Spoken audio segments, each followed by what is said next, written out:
This is a CJSR podcast. Volunteer powered, Listener supported, campus and community radio. podcast. Radio and podcast.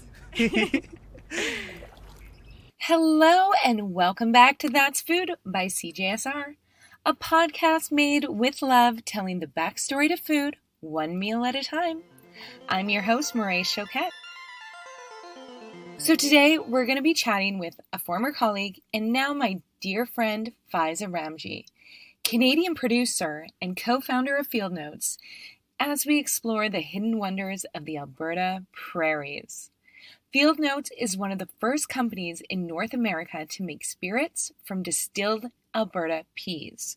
And we're going to be speaking with Faaiza about her journey from snack food to pea milk to a garden Amaro, which has just launched here in Alberta. But before we get there, it's time for the snack fact. Okay, so the term Amaro in singular, encompasses a number of bitter, herb-infused liqueurs.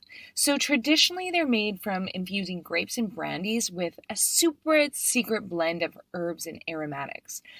This bitter brew is then sweetened and aged, and the end result is it produces anywhere between 16 to 35% by alcohol volume. So you've swirled Negronis, you've sipped Fernets with the best of them, but there is definitely more to Amaro than meets the aperitif, shall we say. So what is this blend of super secret herbs and aromatics? And can this Italian liqueur also be made in Alberta? Let's dive in and find out. Hello, Faaiza, and welcome to the show. I'm so excited to have a more formal conversation with you. I know we've been colleagues since, I think it was 2015, and definitely friends since 2017. Our work trip to Europe really sealed the deal. Yeah, I'm actually surprised it didn't drive us further apart, but here we are. Happy to say. Here we are. I mean, if you can travel with someone, share a European-sized hotel room, we're buds for life. Thank you for joining the show. I want to know more. I know a little bit about your history from snack foods to pea milk to now garden Amaro. You're a hustler, to say the least. But before we dive into that, given we are a food podcast, we like to start from the beginning with our famous question. What did you have for breakfast this morning? You know what? So it's interesting. I've developed a little bit of an egg insensitivity lately. So I've had to become creative in a space where I'm normally pretty routine and pretty boring. So this morning I ate a breakfast that my sister turned me on to. It's a little bit of a free canvas for whatever you want, but the way I do it is a little bit of multigrain toast that has some interesting seeds and grains in it. I toast it. I put some cottage cheese on it, which I know sounds really weird, but it's actually really delicious. And then I top it with avocado and a little bit of dukkha seasoning, which is a Middle Eastern mix of nuts and seeds and spices. And I just kind of sprinkle that on top for a little bit of extra delicious flavor. And it keeps me full till lunch. So it's the best breakfast. Okay, so you definitely recommend this? Oh, 100%. And if you don't like the avocado or you feel like something sweeter, then you can drizzle some honey on it, put some fruit on it, kind of whatever you want. It's really a great experimentation platform. I love it. It's so diverse. I'm obsessed with cottage cheese on toast with pepper and salt. I could eat like 6 slices. That's the problem. Yeah, it is a problem, but it's good. Like I never thought to put it on toast. I always would have thought to just have it in a bowl with, some fruit or just by itself or whatever. But the toast definitely adds, a texture that you're kind of missing sometimes with just the cottage cheese. So now that you've had a breakfast of champions, we're going to dive right in. So Faaiza, tell me, what is your background? Where did you grow up? I grew up here in Edmonton, born and raised. And I'm happy to say that because I love, the community in this city. I think it's a really unique city where everybody kind of gets to be themselves and can find somebody that they can build a little bit of a community with. It always surprises people to see how collaborative and how diverse Edmonton is. And I think that's just because of what we think of when we think of the prairies when we're not from here. So I've been here my whole life, and I've worked in a ton of different industries. I started out in finance, and then I moved into media and marketing and technology and all these places. And eventually I landed in economic development. That's where you and I met. And I worked there for about 4 years, and I really learned about all the amazing things this city has to offer the world. And I was surprised to see such a gap between what we create here and what we actually offer as a finished product to the world. And so that was kind of my first foray into the potential of export from Edmonton or from Alberta. And now I run a marketing strategy firm called On Purpose. And I also own a liquor brand called Field Notes, where we are making some pretty interesting liqueurs out of surprising prairie ingredients. Okay, so let's go back for a minute. I really want to dive in. So Edmonton Economic Development Corporation is kind of, you mentioned, where you really got that firsthand view at export in Alberta, trade and investment on food and agriculture. How did the insights to that really set you up for success on this path to launching Field Notes? Well, I think it's a multitude of things. So ever since I was young, I've been interested in this idea of global business. My grandfather and his brothers owned a company in Pakistan where they imported and exported industrial chemicals. And my grandfather taught me a lot about global markets. He talked to me a lot about business travel to Germany and to Switzerland and all these cool places. And then as I grew up and I got into the finance world, it just felt like, if you're talking about business, you want to be talking on a global scale. And nowadays, it seems so much easier than it's ever been. And when I was in economic development, there was a few different things I learned along the way that really stuck with me. So the first was this kind of random anecdote, and I don't know how accurate it is, but I'm pretty sure it's fairly accurate, that 80% of Alberta businesses rely on 100% of revenue from Alberta in order to keep their doors open. Now that to me is quite staggering, because I know we develop a lot of amazing solutions here in Alberta, whether it's tech-based, product-based, whatever that might be. We have a lot of talent here. And so the fact that we're not expanding globally is both surprising to me, but also feels very risky because, we've seen it with COVID, but you see the change in economic climates and it can happen so quickly. And if you're relying on this place for 100% of your revenues, you're potentially in a lot of trouble if something goes wrong. And then when I moved into the trade and investment team, I was asked to help build a brand for Edmonton globally and help us get markets ready to receive products from here. But what I learned very quickly is that part of the problem is we don't have an export mindset. So companies that are developing things here are so humble in what they're creating that they want to do something for our community and they want to make something better for their neighbor or for the city or for the province, but they're not necessarily thinking about the rest of the world. And you could say that our neighbors to the south in the US are a little bit more worldly in their thinking, and some might say a little more arrogant and think about the world first and then their own backyard. But I think there's a balance between the two. And it's very surprising to me that we are on the side of that scale where we don't necessarily think export first. And I think that's changing, but it's a slow process because it is a lot of risk for people. And it's a big thing to wrap your head around. But I think we need to do that because of the fact that we have so many great raw ingredients here. And I mean that both literally and figuratively, just with the type of brains we have in this city and the type of creative spirits that we have in this city. So that's where I always thought that, if I do something, I want the experience of creating a product out of something that we grow here, our agriculture, because in Alberta, we grow a lot of what feeds the world when it comes to lentils, chickpeas, peas, wheat, canola, oats, a lot of those things. And we definitely export a lot of them as raw goods, but we don't export a ton of them as finished goods. And to me, that feels like we're really leaving something on the table in terms of our creativity, in terms of creating jobs here, and in terms of creating a little bit of global recognition for all of the amazing things that come from our province. It sounds like you learned a ton from Edmonton Economic Development that set you up for success in launching this garden tomorrow. But when you talk about these ingredients we have in our Alberta backyard. Tell me more about let's dive into the product you launched and how that coincides with these ingredients of Alberta and what that connection looked like for you to ultimately launch this Garden Amaro. Sure. Yeah. So, when I first started, like I said, I just wanted to go through the experience of creating a product made from pulses, which are peas, beans, lentils, that kind of category of legume. And so I thought it would be fairly easy to just start a snack food. Like, it doesn't seem that hard. You just mix a bunch of things together, put it in a package and throw it on a shelf. And I didn't really need any like massive manufacturing. So I thought that would be the easiest thing to do.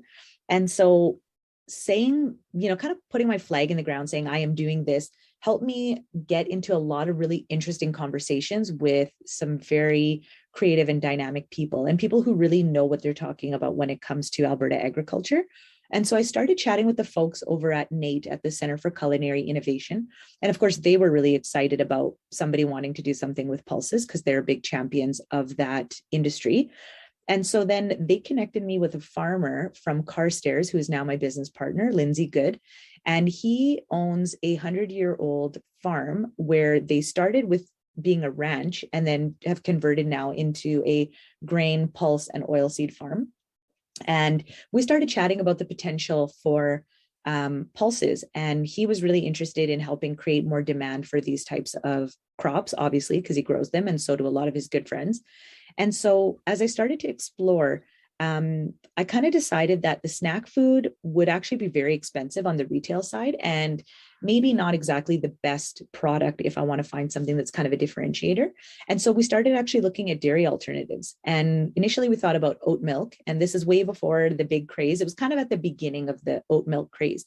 And we thought it was interesting that there weren't any Alberta companies participating in this industry, because obviously we grow a ton of oats here.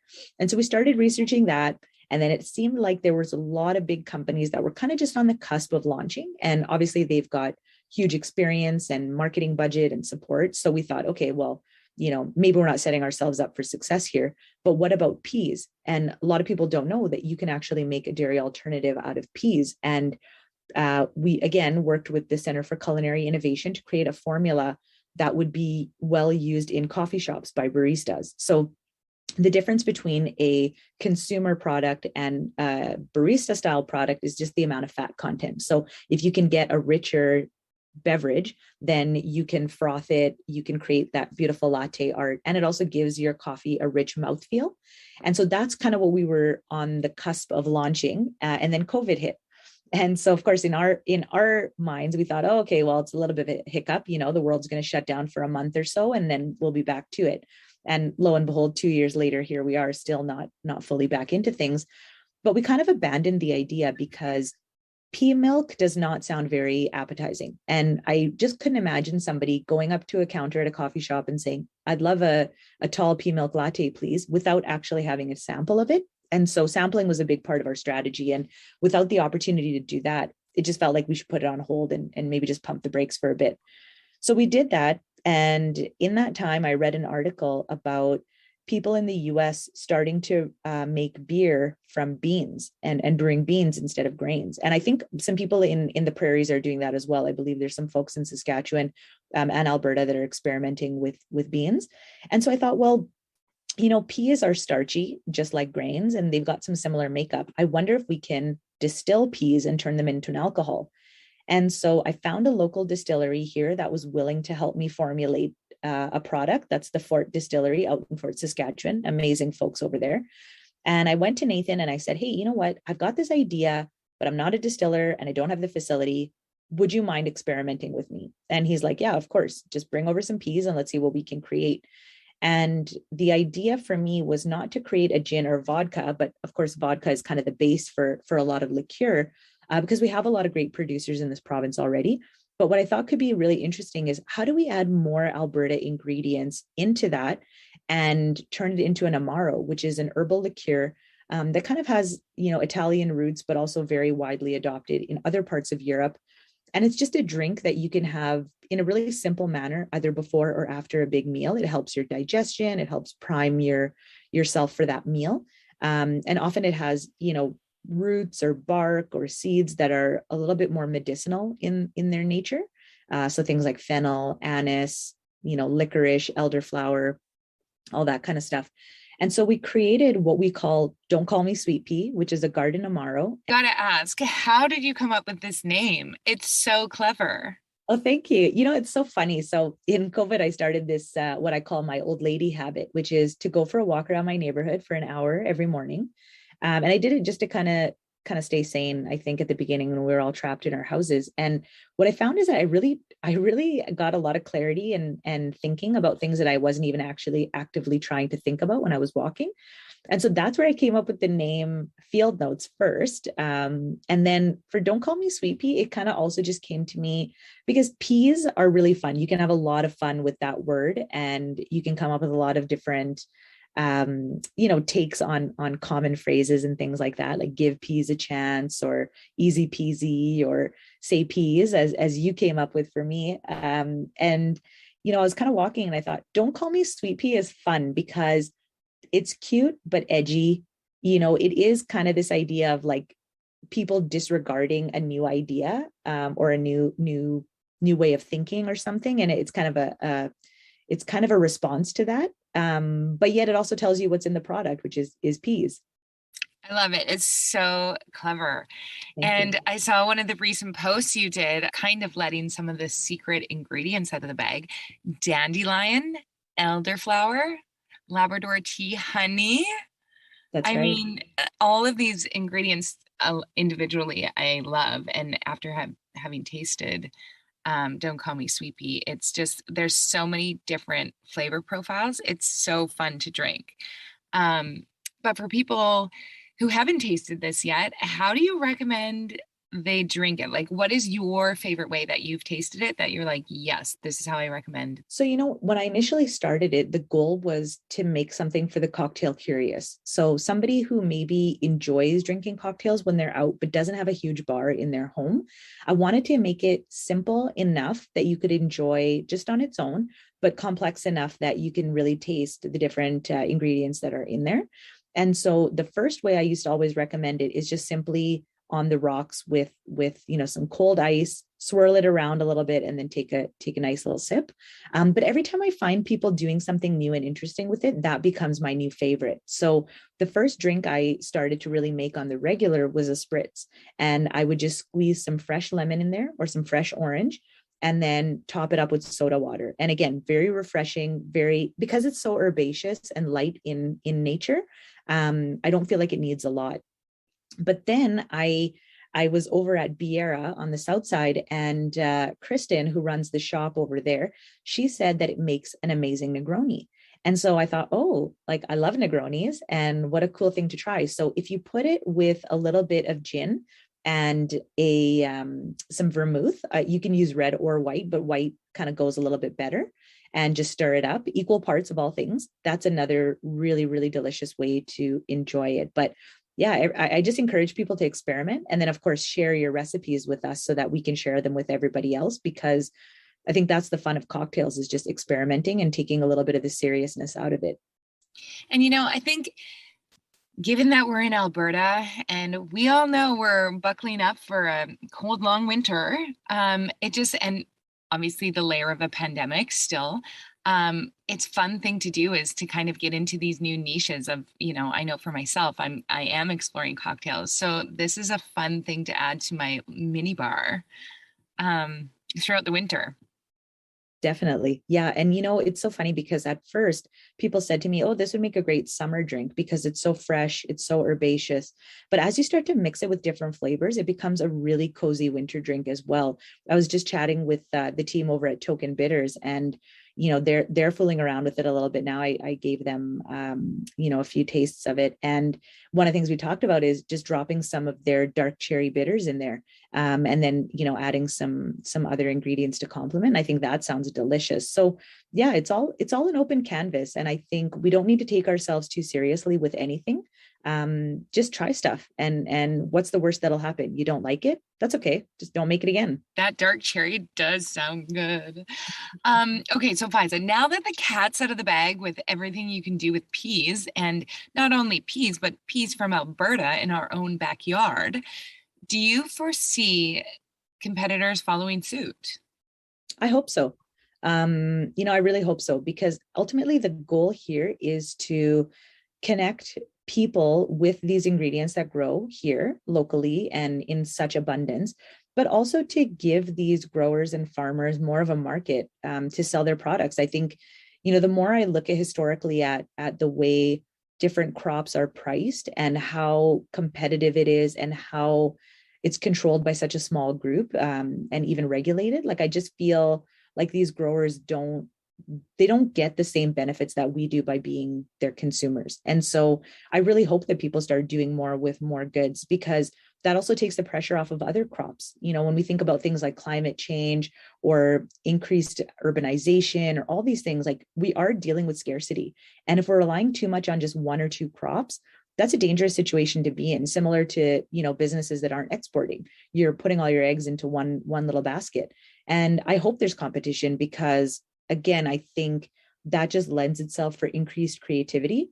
And it raises the bar for everybody to just be better and do better and try new things. So I'm hoping that we see a lot of people doing things with peas.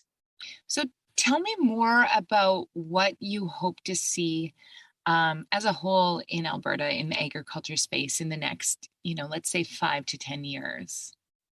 I'm still a newbie when it comes to agriculture. In my opinion, sometimes ignorance is bliss, because it allows you to ask a lot of silly questions and find out a lot of interesting things from it.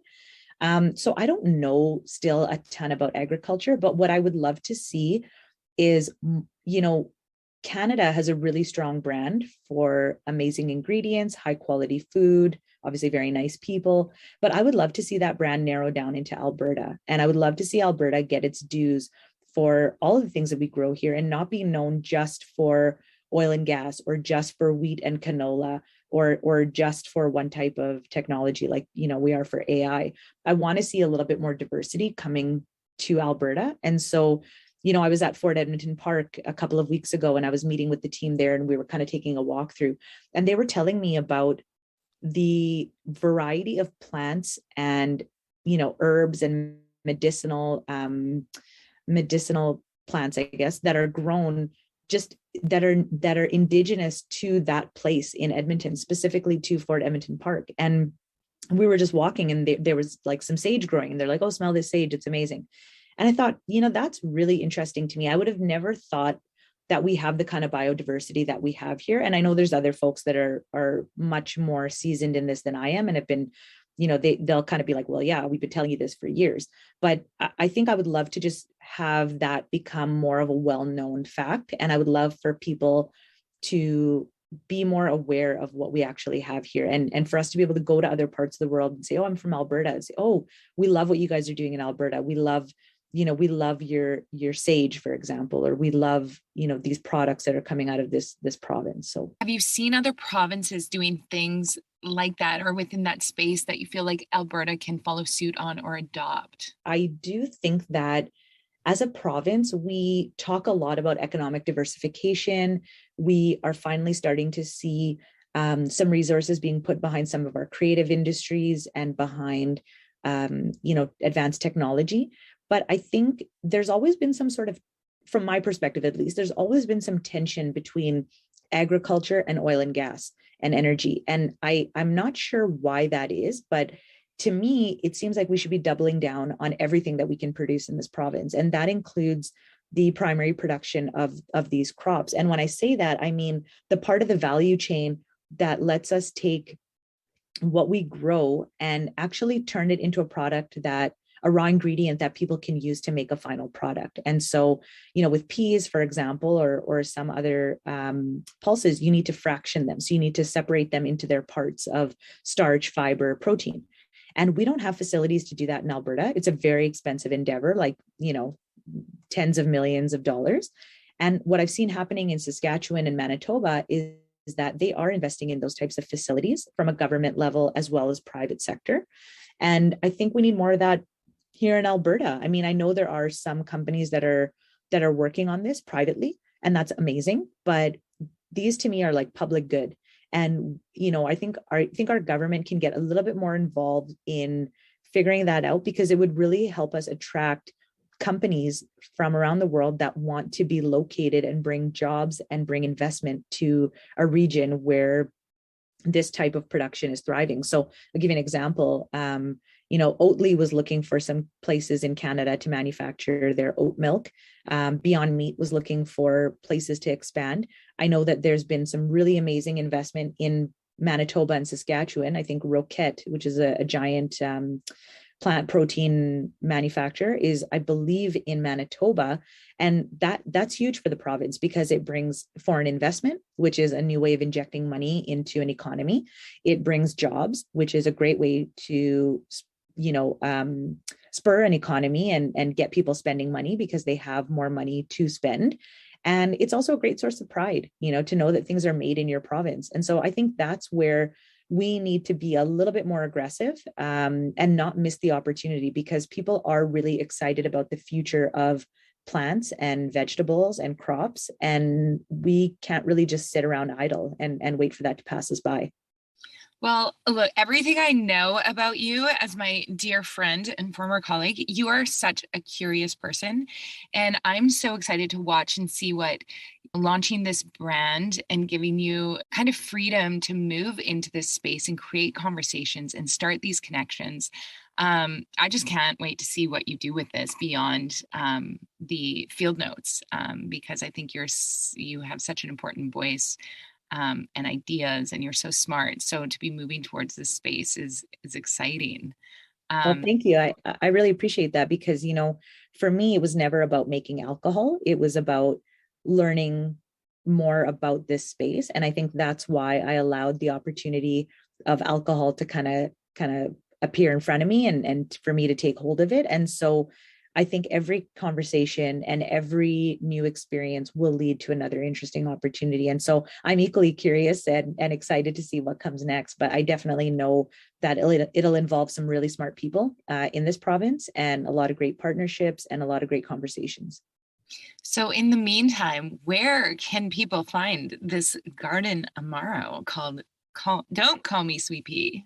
You know what? It's in retail stores all across the province. If you go to our website, which is www.sipfieldnotes.com, you will see that there is a section on the homepage that lists our stockists. And so, in Edmonton, we're in most of the boutique liquor stores, and they've been great at supporting us. But I think what's been even nicer is the farmers from across rural Alberta that have been asking their local liquor store to carry the product, and have been emailing me notes of encouragement, because they're just so excited that more people are interested in what they're growing. And so we're in some surprising places, and definitely go to our website to find a place near you. And where else can people find you on social media if they get it and they want to tag you a drink or tag a drink? Well, we always welcome follows and tags, especially when it comes to recipes and seeing ourselves on a shelf. You can follow us on Instagram at Sip Field Notes, and we're also on LinkedIn in case you want to connect over there. Amazing. Okay, and now for the last question. Faaiza, what is your favorite dish? You have to choose one in Edmonton where you go to eat out. Your favorite dish, not restaurant necessarily, but favorite dish. Oh my God. I know. This is so hard, because it really depends how I feel in the morning. Because there are amazing places here. One kind of go-to that I always crave is, there's a restaurant in the southeast called Savoy, and they make South Indian food, and they make a masala dosa, which is to die for. If you've never had dosa before, it's a large, crispy, thin crepe that's made from a mix of rice and lentils, and some other stuff that I don't know. It's fermented overnight and turned into this batter. And then you make this giant crepe. Like when I say giant, I mean, when they fold it, it takes up the length of the table. And then they put different stuffings inside. My favorite is the original masala dosa, which has, a curried potato filling inside it. And obviously it's made to share. And it comes with all of these different sauces and dips and, a vegetable curry, a vegetable lentil curry that you can dip your dosa into. If you've never had it before, I definitely encourage you to try, take some friends and go to Savoy for that masala dosa. It is phenomenal. You will love it. Faaiza, thank you for coming on the show and chatting with us. It was so good to hear your thoughts within the agriculture space, learn more about field notes, and I can't wait to talk to you again and have you back on the show to see what's launching next. Thank you so much for having me. I really appreciate it. And that's it for this episode of That's Food. Today's episode was produced by me, Marae Choquette. You can find me on Instagram at Tomato Wheels. Thank you to Faaiza Ramji for speaking with us. Our music is by Doug Hoyer. You can find all of our episodes on Apple Podcast or Spotify and on our website, that'sfood.transitor.fm. You can contact us at that'sfood@cjsr.com. We are That's Food CJSR on Facebook and Instagram. That's Food is produced at CJSR in Edmonton on Treaty 6 territory. But is it food? That's food.